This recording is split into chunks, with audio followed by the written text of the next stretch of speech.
Kia K5.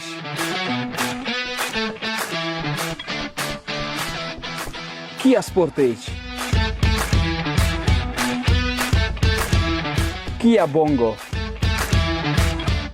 Kia K5, Kia Sportage, Kia Bongo avtomobillarimizga rasman rassrochkalarini ochiq deb e'lon qilamiz. Endilikda siz Kia K5 avtomobillarimizni 30% boshlanish to'lovi bilan 15 oyga, 40% boshlanish to'lovi bilan 18 oyga, 50% boshlanish to'lovi bilan 24 oyga rasmiylashtirsangiz bo'ladi. Kia Sportage avtomobilini rassrochkaga 25% bilan 18 oyga, 30-40% bilan 24 oyga, 50% bilan 36 oyga rasmiylashtirsangiz bo'ladi. Aytgancha Kia K5 va Kia Sportage avtomobillarini naqd yoki bank orqali kredit asosida rasmiylashtirsangiz 10% skidka, Kia Bongo avtomobiliga esa 5% skidka amal qiladi. Kia Bongo avtomobilimizni 50% boshlanish to'lovi bilan 18 oyga rasmiylashtirsangiz bo'ladi. Aytgancha Kia Sirdaryo avtosalonimiz shu oyning oxirigacha soat 22:00 gacha sizning xizmatingizda. To'liq ma'lumot uchun quyidagi raqamlarga qo'ng'iroq qiling.